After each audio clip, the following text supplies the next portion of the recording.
सुनिए, आज का वीडियो केमिस्ट्री का कार्बन एवं उसके यौगिक पे बनाया जा रहा है, जो चैप्टर नंबर 4 है। ठीक है, इसमें सबसे पहले आपको उठाया गया है कि संतृप्त एवं असंतृप्त हाइड्रोकार्बन क्या कहलाते हैं।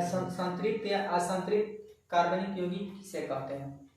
सबसे पहला संतृप्त यानी सेचुरेटेड कंपाउंड का बीज जो एकल बंद रहता है उसी को हम लोग बोलते हैं संतृप्त हाइड्रोकार्बन। यानी आप कह सकते हैं कि जो कार्बन और कार्बन लिखे रहते हैं, जैसे मान लीजिए कार्बन ये है और इनके बीच सिंगल बॉन्ड लगा है, तो इसको हम लोग बोलते हैं संतृप्त कार्बन। और जो कार्बन होती है उसकी 4 संयोजकताएं होती हैं। ठीक है, कार्बन यौगिक कार्बनिक यौगिक की यदि चारों संयोजकताएं पूर्णतः संतुष्ट है, जैसे कार्बनिक यौगिक यानी कार्बन ये है तो इसकी 4 संयोजकताएं होती है भाई। अगर इसकी चारों संयोजकताएं आपस में संतुष्ट हैं तो इसको हम लोग बोलते हैं संतृप्त हाइड्रोकार्बन। और इसकी अगर चारों संयोजकताएं संपूर्ण नहीं है, संतुष्ट नहीं है, तो इसी को हम लोग बोलेंगे असंतृप्त हाइड्रोकार्बन। फॉर एग्जाम्पल कुछ हम लोग बताते हैं। जो संतृप्त होता है, संतृप्त को हम लोग एल्कीन, ठीक है, एल्कीन है। जो संतृप्त हाइड्रोकार्बन होते हैं उनको हम पैराफिन के नाम से जानते हैं। और जो इनका सामान्य सूत्र होता है CnH2n+2 होता है। यानी संतृप्त कार्बनिक यौगिक जिसको हम लोग पैराफिन बोलते हैं, उसका जो सामान्य सूत्र होता है CnH2n होता है। ठीक है, इसमें अब कुछ हम आप लोगों को एग्जांपल दिखाना चाह रहा है। जैसे मान लीजिए कि हमारे पास जो कार्बन परमाणु की संख्या 1 है, कार्बन परमाणु की संख्या 1 है, तो हम यहाँ पर N के जगह जो N लिखा गया वह नंबर ऑफ कार्बन है। ठीक है, यानी कार्बन परमाणु की संख्या N के जगह अगर आप 1 रखेंगे, फिर H2 × 1+2 तो C1 और H 2 1 का 2 और 2 जोड़ देंगे कितना हो जाएगा 4, यानी CH4। इसका नाम होता है मेथेन। क्या होता है? मेथेन। और अगर मेथेन का आप लोग स्ट्रक्चर बनाएंगे, मेथेन का अगर स्ट्रक्चर देखा जाए तो कार्बन 1 है यहाँ पर, तो कार्बन को 1 लिखेंगे, हाइड्रोजन 4 है तो 4 हाइड्रोजन को ऐसे हम लोग दिखा देंगे, तो ये कहलाएगा भाई संतृप्त कार्बनिक यौगिक। अगर इसकी चारों संयोजकताएं पूरे नहीं है तो वह असंतृप्त कार्बनिक यौगिक कहलाएगा। लेकिन अगर चारों संयोजकताएं पूर्ण है तो वह संतृप्त कार्बनिक यौगिक कहलाएगा। और कंडीशन ये भी होना चाहिए कि जो कार्बन, अगर मान लीजिए कि यहाँ पर दूसरा, अगर हमने यहाँ पर तो 1 लिया गया, लेकिन अगर हम कहें कि 2 ले लीजिए, N के जगह आप 2 ले लिए तो H2 × N के जगह अगर 2 लेंगे फिर +2 तो C2 और H 2 दूना 4 और 2 कितना हो गया 6 हो गया। तो यहाँ पर जो कार्बन दिखाई दे रहा है, कार्बन भाई 2 दिखाई दे रहा है, पहला कार्बन और दूसरा कार्बन। ठीक है, तो हाइड्रोजन कितना दिखाई दे रहा है 6, 3 इसके साथ 3 इसके साथ, यानी 1 2 3 1 2 और 3। यानी जो यहाँ पर कार्बन दिखाई दे रहा, हमने कार्बन 2 दिखाई दे रहा था 2 लिखा, और इसके साथ जो हाइड्रोजन की संख्या 6 है तो 6 हाइड्रोजन को हमने व्यवस्थित कर दिया। ठीक, अब इन दोनों के बीच में हम सिंगल बॉन्ड लगाते हैं। सिंगल बॉन्ड इसलिए लगाते हैं ताकि कार्बन की चारों संयोजकताएं क्या हो जाए, पूर्ण होती है। जैसे कार्बन है तो इसकी संयोजकता देखिए 1 2 3 4, और इस कार्बन की देखिए 1 2 3 4। यहाँ पर सिंगल बॉन्ड लगा के चारों की बैलेंसिंग, मतलब कार्बन की बैलेंसिंग क्या की गई, दी गई है। ठीक है, तो यानी जब सिंगल बॉन्ड लगाया जाता है और कार्बन की चारों संयोजकताएं पूर्ण होती हैं तो उसी को हम लोग बोलते हैं संतृप्त कार्बनिक यौगिक। ठीक है, जिसका सामान्य सूत्र होता है भाई साहब CnH2n+2। एक बार और, कार्बन परमाणुओं के बीच यदि चारों संयोजकताएं संतुष्ट है या एकल बंध के द्वारा चारों संयोजकताएं को संतुष्ट किया गया है तो उसको हम लोग बोलते हैं संतृप्त कार्बनिक यौगिक। ठीक है, अब देखते हैं असंतृप्त कार्बनिक यौगिक। इसमें आप लोगों को कार्बनिक यौगिक में पहला हमने बता दिया कि संतृप्त हाइड्रोकार्बन किसे कहते हैं, दूसरा है अनसैचुरेटेड कंपाउंड यानी असंतृप्त कार्बनिक यौगिक। क्या होता है असंतृप्त कार्बनिक यौगिक? जब कार्बन परमाणुओं की जो चारों संयोजकताएं होती है, यानी कार्बन की संयोजकताएं अगर पूर्ण नहीं है, संतुष्ट नहीं कर रही है, तो उसको हम बोलेंगे असंतृप्त कार्बनिक यौगिक। फॉर एग्जाम्पल आपके सामने कुछ हम रख रहे हैं, जैसे यहाँ पर जो CnH2n एक फार्मूला है, वो किसका फार्मूला होता है? तो भाई वो फार्मूला होता है एल्कीन का। ये किसका फार्मूला होता है? एल्कीन का। अगर आप यहाँ पर कार्बन की परमाणुओं की संख्या यदि 2 ले रहे हैं, अगर यहाँ पर नंबर आप कार्बन कितना ले रहे हैं? 2 ले रहे हैं, तो यहाँ पर जो N है इसके जगह आपको 2 रखना है, फिर H2 और N के जगह क्या रखना है? 2 रखना है, तो C2 और H 2 दूना 4।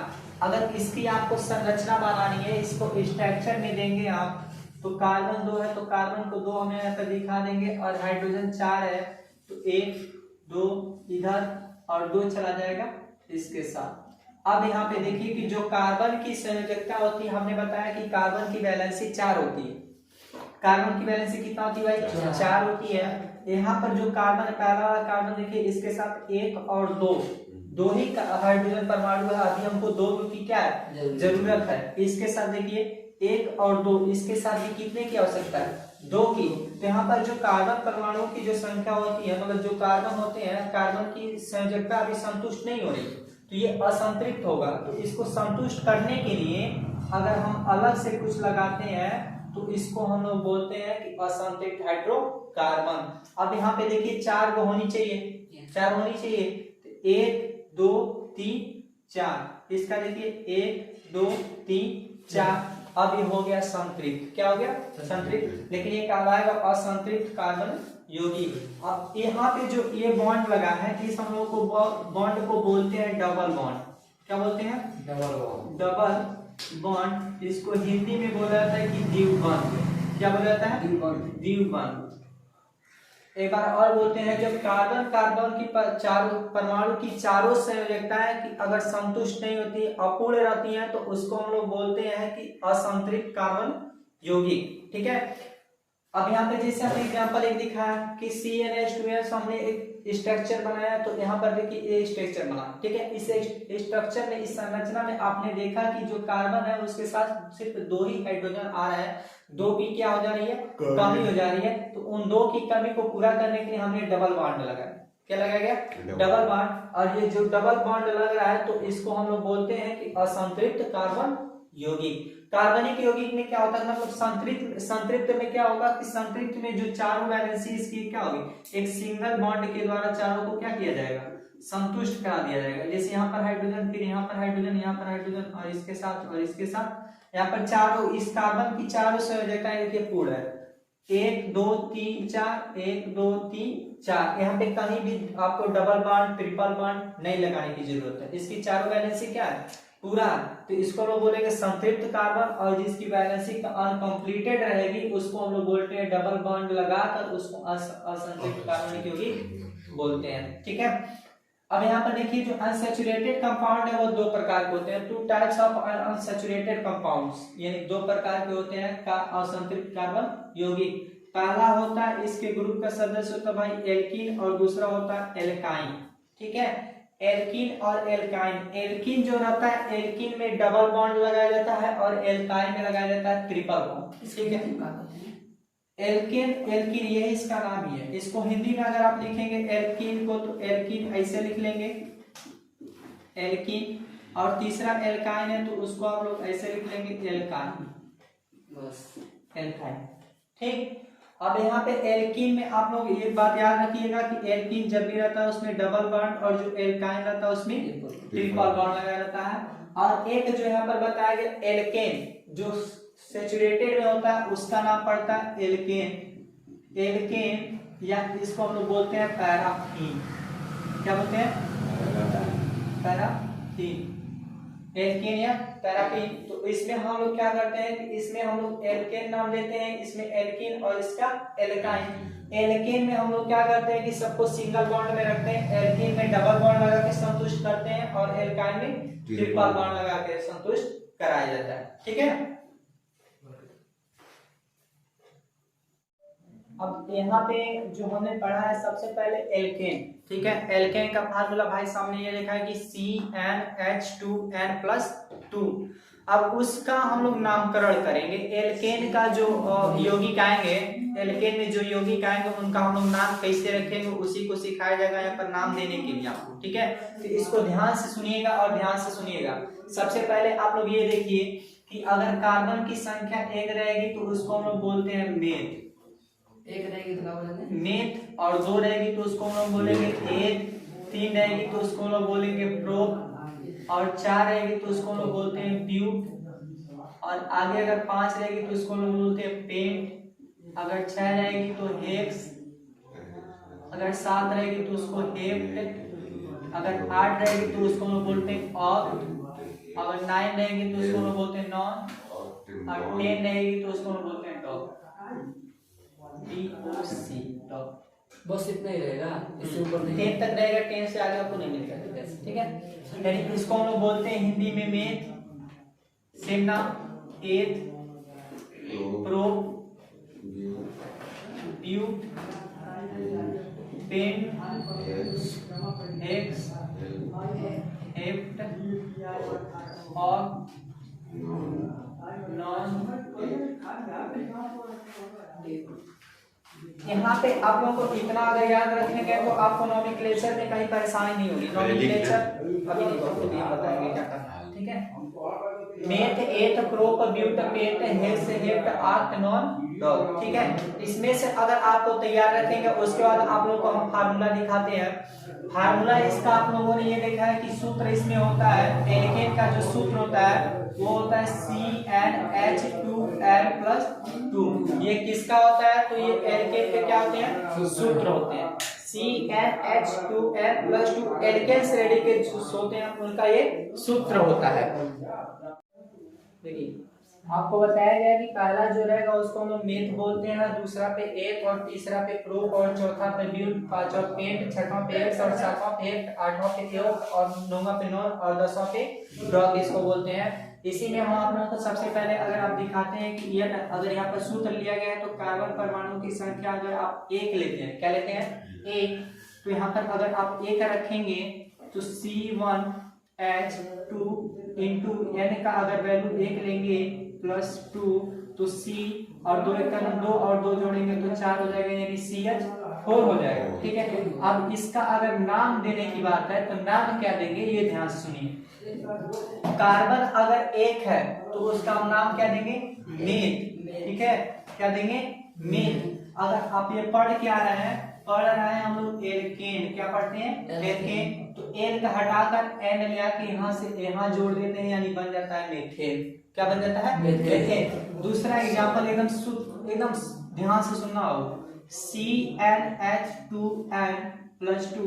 दूसरा अगर देखते हैं तो C2H2 × 2 + 2 C2 और H 2 × 4 और 2 6। अगर इसका नाम देने की बात आई तो कार्बन कितना है? 2 है, तो 2 है तो इसका क्या नाम देंगे? एथ। और एल्केन में आपको एल को हटा देना है और एल को यहाँ पर लाके जोड़ देना है। इसका क्या नाम हो गया? एथेन हो गया। क्या नाम हो गया? एथेन। यहाँ पर मीथेन और दूसरा एथेन। तीसरा पे तुरंत चलते हैं, आप लोग एकदम आराम से नाम दीजिएगा, कोई दिक्कत नहीं होनी चाहिए। कार्बन की संख्या अगर 3 है, यहाँ पर 2, फिर यहाँ पर n की जगह 3 लिया जाए +2 लिया जाए, C3 और 3 × 6 और 6 2 कितना हो गया? 8 हो गया। 8 यानी कार्बन की संख्या 3 है। कार्बन की संख्या कितना है?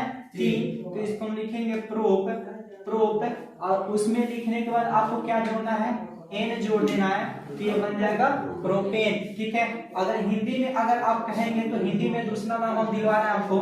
जैसे अगर मान लीजिए कि कार्बन CnH2n+2, अब हम जो नंबर लेंगे उसका अधिक लेंगे। पहला नंबर लेना 5, ठीक है। 5 यानी C5H2 × 5 + 2 C5 और 2 5 10 +2 और C5 10 और 2 कितना हो गया? 12 हो गया। अब ध्यान से सुनिएगा, जब 5 रहता है तो उसको हम लोग क्या बोलते हैं? पेंट। क्या बोलते हैं? पेंट। और इसमें आप लोग देखिए एल्क है तो एल्क को हटा देते हैं, एन जोड़ देते हैं। क्या जोड़ते हैं? एन, यानी ये बन जाएगा पेंटेन। क्या बन जाएगा? पेंटेन। इस तरह अगर लिखेंगे आपको पेंट लिखने के बाद इसमें क्या जोड़ देना है? एन जोड़ देना है, तो ये बन गया आपका पेंटेन। इसी तरह आपको एल्केन का जितना भी रहेगा उनका सबका नाम देना पड़ेगा। स्ट्रक्चर आपको पूछ सकता है कि इसका स्ट्रक्चर बताइए। मान लीजिए कि हमसे कह दिया कि पेंटेन का संरचना बताइए, ठीक है, पेंटेन का संरचना सूत्र बनाइए। तो पेंटेन जो आप देख रहे हैं उसमें कार्बन की संख्या कितना है, 5 है, 1 2 3 4 और 5, यानी कार्बन की संख्या कितना दिखाया गया, 5 दिखाया गया। और हाइड्रोजन कितना है, 12 है। 3 सबसे पहले जो लास्ट में और जो पहले होता है उनको 3 हम दे देते हैं। 3 इसके साथ, 3 इसके साथ और 3 यहाँ पर, 3 यहाँ पर और 3 यहाँ पर। 3 3 कितना हो गया, 6 हो गया। बचा कितना, हम बोलेंगे 6 बचा। कितना बचा, 6। एक इसके साथ गया, एक इसके साथ गया और एक इसके साथ। इधर भी दीजिए और इसको भी दीजिए और इसको भी दीजिए। टोटल जोड़िए, 6 6 12 हो जाएगा। और कार्बन कितना है, 5, यानी 1 2 3 4 5 6 7 8 9 10 11 1 12। टोटल आपकी क्या हो गई, 12 हो गई। और ये जो किसकी संरचना बनाया गया है, तो ये हमने संरचना बनाया है पेंटेन का। किसका बनाया गया है, पेंटेन का। इसी को हम लोग बोलते हैं पेंटेन का संरचना सूत्र। ठीक है, कोई दिक्कत नहीं होगी, कोई दिक्कत नहीं होनी चाहिए, बस आपको ये याद रखना चाहिए।